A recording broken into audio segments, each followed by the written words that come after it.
episode 5 should just be called Holy Shit, because we started reading the outline and just went, holy shit. Doing lots of dragon strafe runs, burning most of the set. We set fire to 22 people, twice. We've been doing many burns, amputees, mutilated bodies. We had 3 motion control rigs going, spider cam. Our King's Landing set is around about 650 extras. We had 3 units going, and now at the end, 4. We've been just slammed since day 1. Big telescopic cranes, up to 9 cameras. It was off the scale, really, in every way. And then we saw the set and what Deb Riley and her team was building, and we just said, wow, this is amazing. King's Landing traditionally has been Dubrovnik. The thing about Dubrovnik is it's a really beautiful city, and they love it, and they don't want us to, burn it down. We've had this area out the back of the office. It's been there for, since we ever started here. It's so close and so easy, and Belfast needs a backlot. Why don't we just call this a backlot and build this set for real?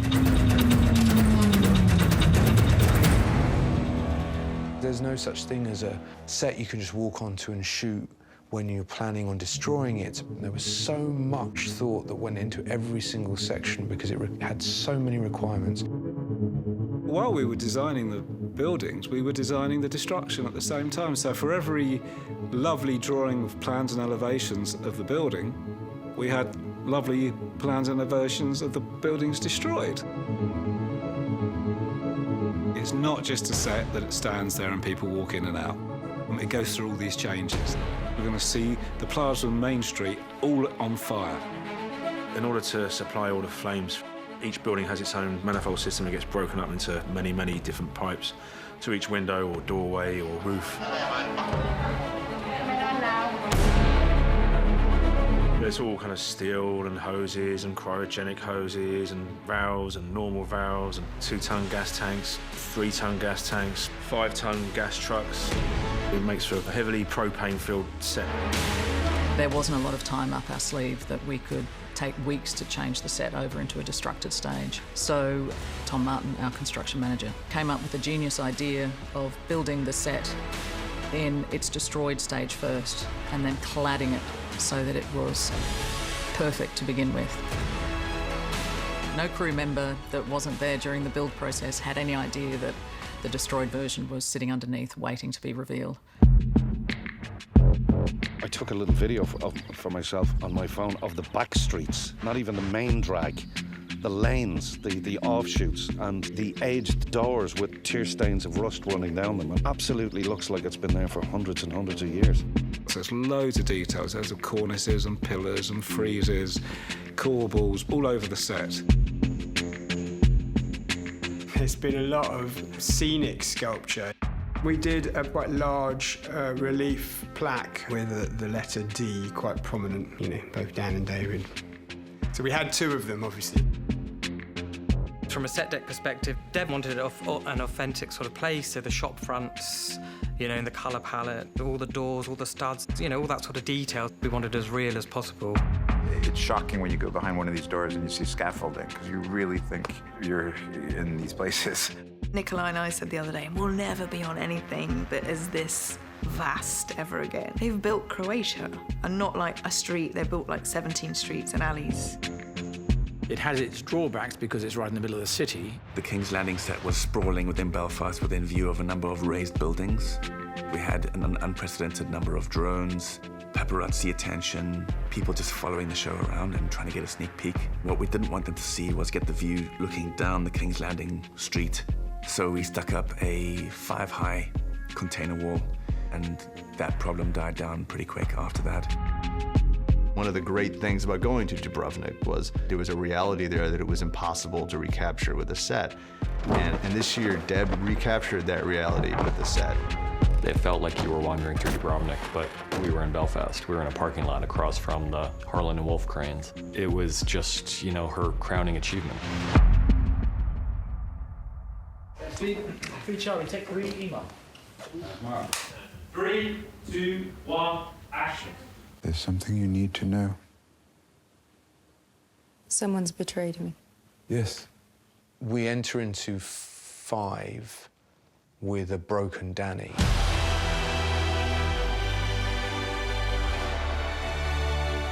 Jon Snow. Varys. He knows the truth about Jon. He does. Because you told him. If Jon hadn't told her the truth, if Cersei hadn't betrayed her, if Cersei hadn't executed Missandei, if all these things had happened in any different way, then I don't think we'd be seeing this side of Daenerys Targaryen. I, Daenerys of House Targaryen, sentence you to die. What? That Tyrion betrayed Varys? Tyrion is responsible for Varys' execution? They're best of friends. Not really. There's other things at play here. It was me. He has to betray somebody, right? It's a choice between betraying your best friend or your queen, and he chooses to remain loyal to his queen. Yeah.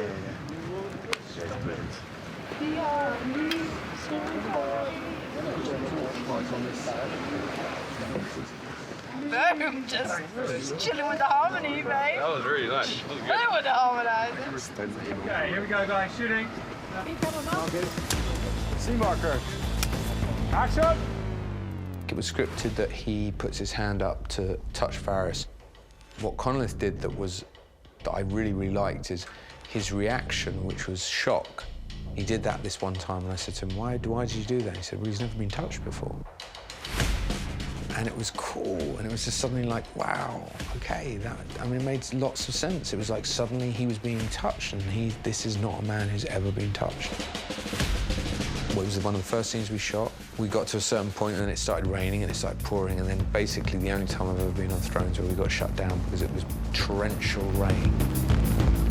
And then we went back and we reshot the wides of that scene, and then we realized that we owed all the parts from one side where you have the dragon behind you.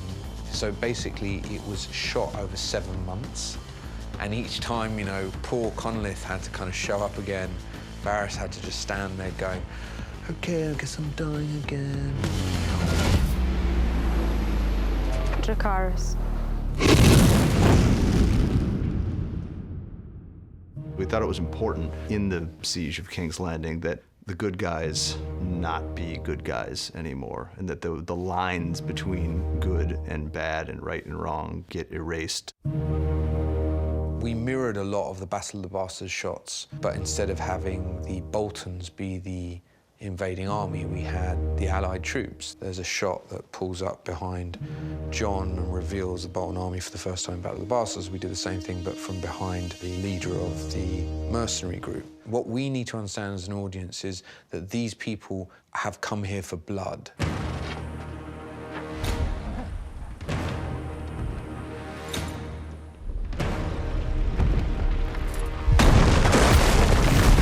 The hardest series of shots is the moment that the King's Landing gate is obliterated by Dragonfire. It's covered by 8 cameras, one explosion over all of these camera views. Each camera view is carrying the explosion further. The complexity of breaking not only the gate, but destroying the wall, wiping out the people, getting the fire element, big enough to travel as we needed it to. Then there was this whole series of live action components. Harry Strickland's horse that gets annihilated. 3, 2, 1, action! Real Gold Company and Digital Gold Company. Jump straight in, mate. Get your arm right up into my shoulder. That's it. Shoulder close down, mate. We trained them the same as we trained the Unsullied, but just changed a few of their drill movements to define them from being Unsullied. Rolling! Stand still! 44 bigger, kick 5, 8 camera mark. Then there was a half-scale gate build by Sam Conway. The half-scale gate explosion. We've been building out of basically biscuit foam and balsa. We're going to be blasting it out of the way with many air mortars. 3, 2,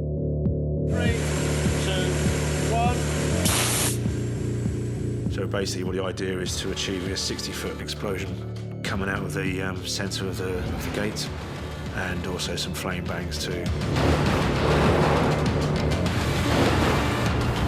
It was a lot of planning for production and a lot of work for Sam, and now it's a lot of work for us.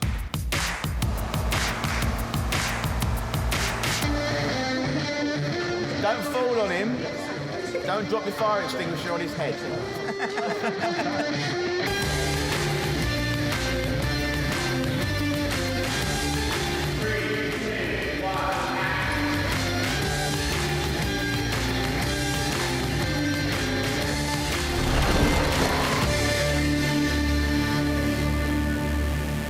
as the dragons have gotten bigger, they've been lighting more and more people on fire. And I believe this year, one of the things that Rowley brought to the table was the most people that have ever been burned on screen for a production.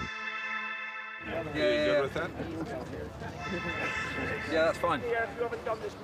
That's the director just locking my head off. He doesn't know what he's doing. I wish he wouldn't touch it.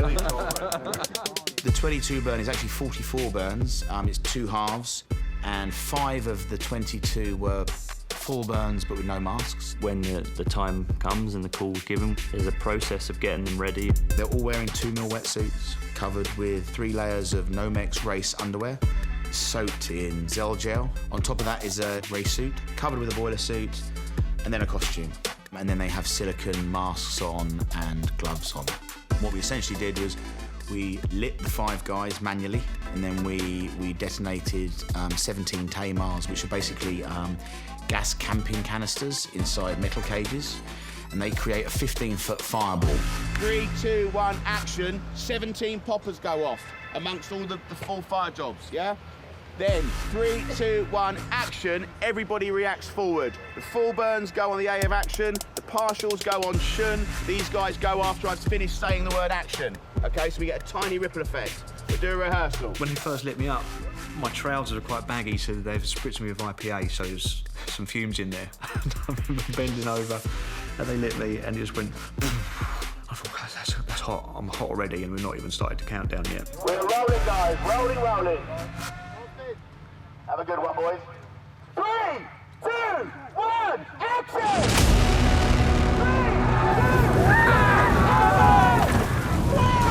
2, 1, We had up to 9 cameras covering that scene. It's an extraordinary sensation as well, filming it. You know it's fiction, but to see that many men on fire, I found quite distressing at times. I remember the smell. It's horrifying.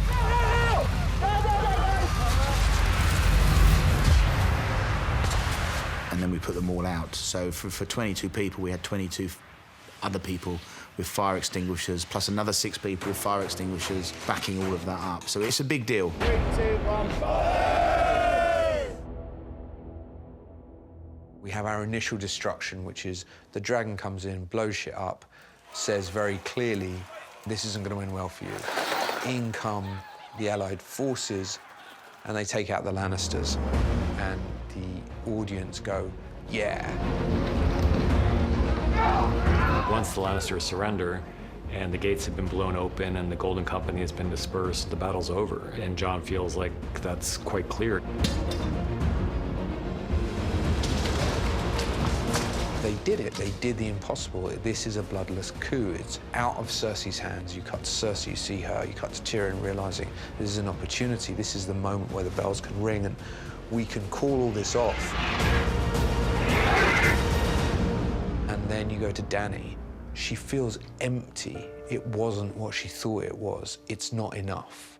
Every single thing that's led her to this point, and there she is, alone.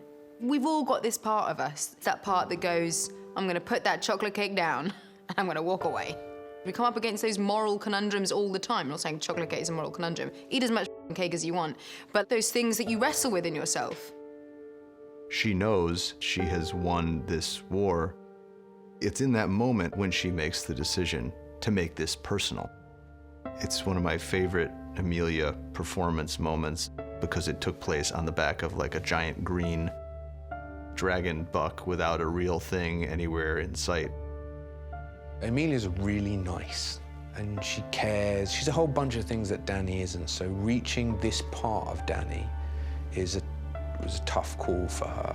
Ultimately, she is who she is, and that's a Targaryen. And, you know, she has said repeatedly throughout the show, I will take what is mine with fire and blood. And in this episode, she does it. For the audience, oh, you wanted a battle? Well, here you go.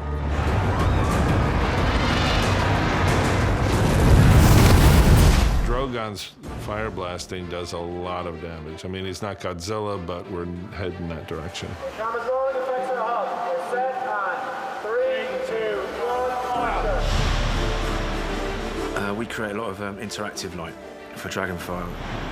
So that can either be a series of large flame bars, or it can be a pyrotechnic charge that will light up. course, then what happens is we go back to the studio and then we do it with the VFX Moco cameras. We had the big flamethrower on the spider cam on stage that was shooting, 40 feet of fire.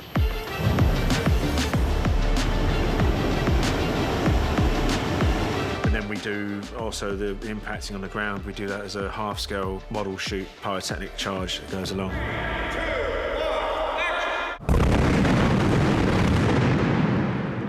And all these things get tied in together, so you'll see the dragonfire chasing those flames, and then where the dragonfire lands, you'll see all the pyrotechnic charges going off.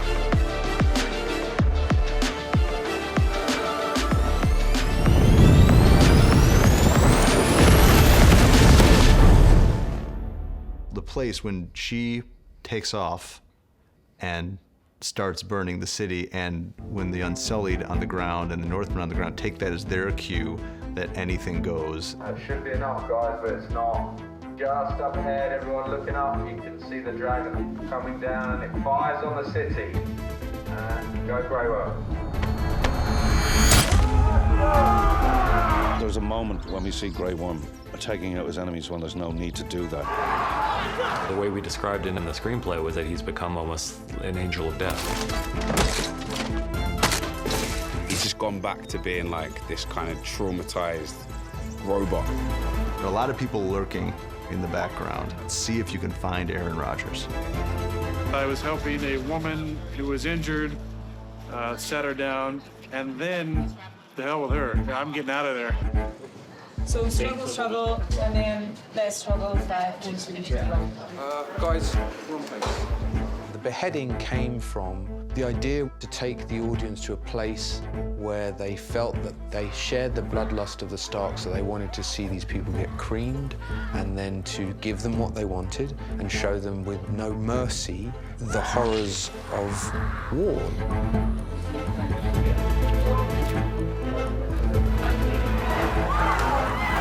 That face-off in that moment, you're with John more than anybody else. Interestingly, when we were editing it, there was a mistake made at the moment that it goes to slow motion. And sound cut, and I was like, oh. And suddenly I was riveted. And that nothing letting me off the hook from seeing what he's seeing and experiencing what he's experiencing. And there's a great shot that Miguel got. You just have the Lannister soldier who's guiding the civilians of King's Landing to safety. And the good guy in this shot is a guy in bad guy armor. And the bad guys in this shot are the ones who are doing all of these horrific things. If 3 was the final battle between good and evil, 5 is what have we become? It's all got a bit bleak, hasn't it? It's quite bleak. This season's really bleak.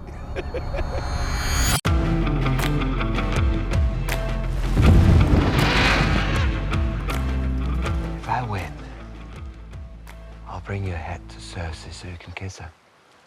One last time.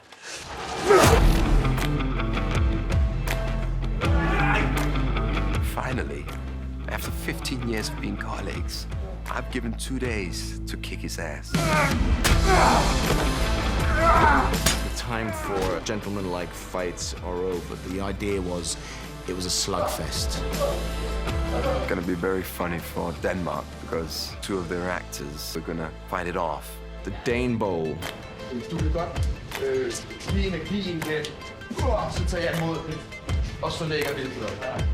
a little bit disconcerting when they start talking Danish to each other because I'm not sure whether they're changing a move or conspiring to do something that we don't want them to do. Where we did it was a very unfriendly environment, which was big rocks and stones and a tide. This very, very small cove where the tide came in and out, and it was wet and sandy. Those guys being soaking wet and having sand everywhere. They're probably still finding sand in the bath now. 3, 2, 1, action! Euron is a psychopath. A normal person would not swim to shore just so he could murder one other person. He wants to know what new things are like. As he says with Cersei, life can be boring. The ultimate new, interesting experience he's never had before is death, and I think he's strangely excited about having that experience as well, and he dies with a smile on his face. That was the first thing I asked Dan and David is, am I dead? And they go like, no, maybe a little. And I go like, no, I don't think so. It struck us that it would be apocalyptically beautiful to see them fighting on the stairway to nowhere with the sky in the background and the dragon flying by and the flames everywhere, and it's just pretty epic, and that's what we wanted. Hello, big brother. One more on this time, guys. We shot this thing for days and days and days, and it was so hard to shoot, and it was a massive set. There was a 72 steps. The really important thing for me in designing the staircase was that it felt grand. We've always seen these computer-generated illustrations of King's Landing, and there is a big tower down the side of the big keep. The problem with a staircase is it will want to go up. So I think the first time in our kind of history of building things here, we've actually hit the grid of the stages. There's a lot of crew, and it's just the one staircase, so trying to get cameras into positions right up against the staircase, it's been quite difficult. At the same time, the building is being ruined by the dragon fire, so there's crumbling walls everywhere. Special effects will be dropping rocks and sand and debris. So there's all these kind of interesting challenges, as well as running in and fighting and falling down the stairs. So when you attack, it's better that you're slower but on target, and he gets out of the way, rather than trying to be really fast and deliberately missing, because we'll see a deliberate miss. Does that make sense? Yeah. Just slow and deliberate. All right. Am I ready? Rehearsing. And set. 3, 2, 1, action. Oh! The way we tackled it was we put one very big crane on the inside of the circle, on the inside of the staircase, which could reach any point on that staircase. And then where the staircase has been destroyed at the back, we put another crane on a large rostrum so we could shoot both ways. When we're on the staircase, we shoot a whole combination of handheld, and then we deploy our Artemis Maxima, which is this handheld stabilized rig. We learn the choreography, we get the trust of the actors and vice versa. And if you learn it well enough, you can step inside that zone with the swords going over the camera or under the camera. Before you know, it gets pretty exciting.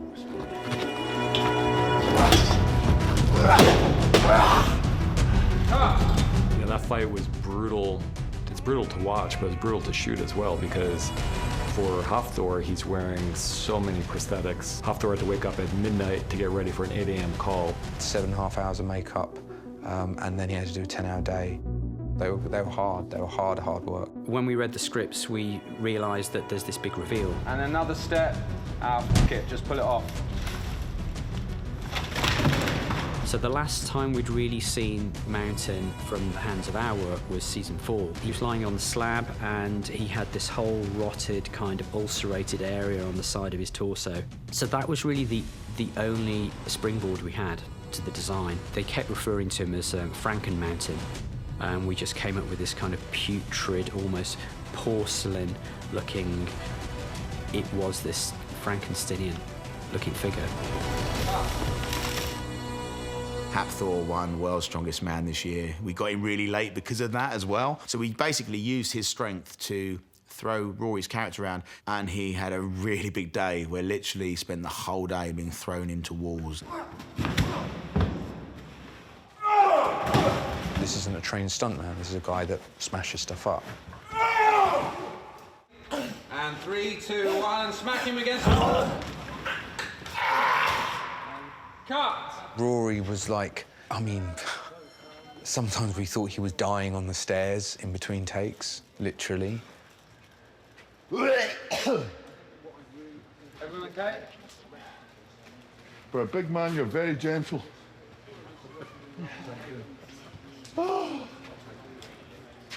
I, after a couple of days, decided to have I brought Hafthor in and I gave him a box with a sandbag on top of it, and I put the camera underneath him. There was no reason to shoot it. And I was just like, I just want you to when I say action, just can smash that as hard as you possibly can. Pretend it's Rory's head. And looking right at the camera. And he was just like going like that when we were shooting in slow motion. 3, 2, 1, and action. And one more time. And 3, 2, 1, and action. Great. And now this time, just... And I just got all his anger out so that it was all done, and then we went off and did the scene. We're going to do a 30-foot fall where Julia takes off Mike, the stunt double for the mountain, into a box ring. For two really big guys and one of them going off backwards in full prosthetics, it's getting the wall right that's the difficult bit, is because it's meant to be like 4 foot thick. It will be a couple of feet thick, but it's trying to get that to look right. There are many times when we're planning a season and, you kind of have to avoid giving the audience exactly what they want because then things start to become predictable. This is a case where we wanted the same thing. We've always wanted to see these two face off, and they finally did. Ready, ladies and gentlemen? Here we go. Yep. Here we go. You needed a perspective to carry you through this horror. We thought Aria was the best person to use for that purpose. I got a call from Miguel. Basically, he was like, I can't tell you anything, but you know what we did in Bob? I was like, yeah. He was like, we're going to do that, but with you. And I was like, okay. It was meant to be ultimately come across as a 7.5-minute non-stop shot where you follow her on the run. We've practiced this many, many times. We've spent a whole day, 2 days practicing this shot already with Aria and with all the stunt team and all the extras we require. Little boy, back, down the stairs, round. Gonna really throw away the girl coming out the window. That's me. 69 Apple, take 6, 48 frames. 3, 2, 1, action! From a camera perspective, it took us an hour to figure out how we're going to move the camera. It's all the other stuff that goes on in the background, and we've got a great special effects crew who, put in smoke and flame bars and lots of extras. Every single extra you look at will have each of their stories, so, I think that's what makes those runners so intense. So I think definitely when you came in here, that thing, the first time I looked around, so it's like an outfit, how to get characters. We got all sorts of air mortars going off. And she gets picked up by the crowd. And she is just cannon fodder because Danny is bombing the city. I've decided on this journey to a new life, and I might not even make it out of the gates. We want the audience to think that she's dead for like a second, but audiences are too smart for that.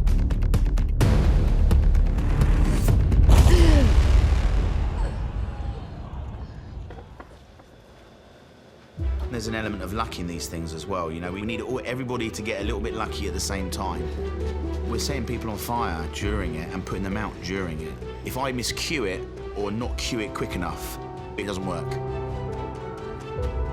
There's any number of things that can just make the take not as good as you would hope it to be. And they typically take 10 takes to get. Delta mark, 48 frames. Bravo, 69, Delta, take 1 on the end.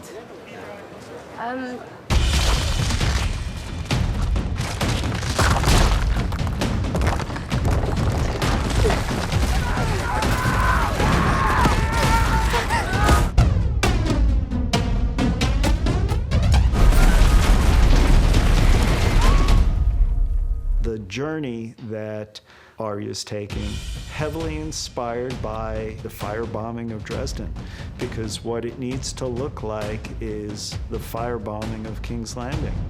It was interesting to us that we could take a modern reference and map it onto a pre-modern situation because we have air firepower in the form of the dragons.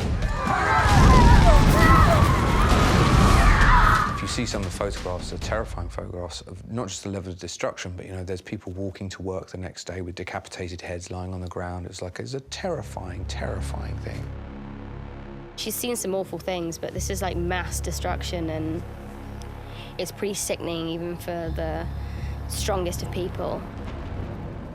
We've been doing many full body burns, some with negative space, some crushed, sort of mutilated bodies, extras which are amputees, and we've created severed limbs. So we've had a team of about 5-6 people on a day-to-day basis.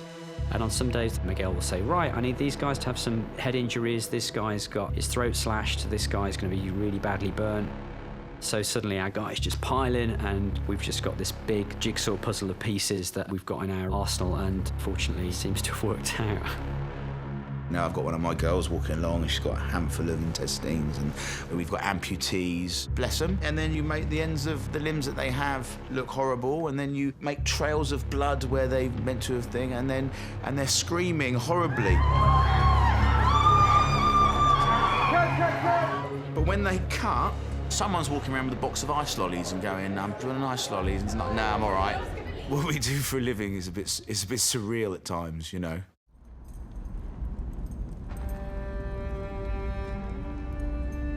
It was originally shot to be this really long oneer, and it was actually a decision that Miguel and his editor Tim Porter made as they were cutting it, that intercutting the Clegane Bowl and Arya's escape was actually much more emotional and effective than having this 12-minute long oneer and then the fight as two separate pieces.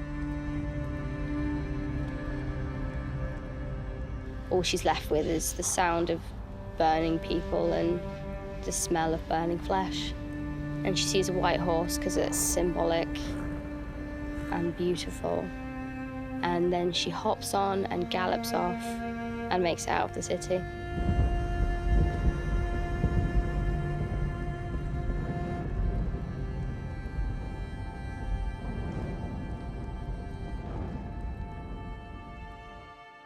'68 Echo, take 1. A, B, and C come on boards. D marker. It's a kind of genuine discovery as she goes along. Each step she takes, something crumbles, something falls, the destruction's unavoidable. She loses people and finds herself totally alone.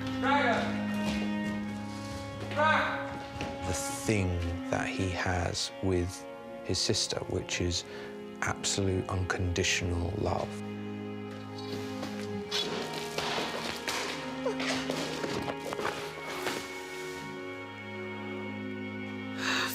He came back for me. He goes back to her even though he knows that she's going to die. He goes back to her even though he knows that she'll never surrender. He goes back to her just to be there for her. He almost goes back to her, I would say, to prove that he was never going to leave. The skull room, unfortunately, had to be recreated because in order to destroy the space, we had to build it. And then a lot of bricks were brought in for it. And we had some big architectural pieces made as well. The great thing was I had all of the information about the space. We had already measured it and drawn it. I had all of the photographs of it. One of the lessons that I learned very quickly was a pile of rubble isn't very interesting unless you have identifiable architectural pieces that can sit in it and an audience can identify with having fallen from that building. The escape route is blocked and there is no way out. And now we're talking seconds, and she's panicking. Action. Please don't let me die.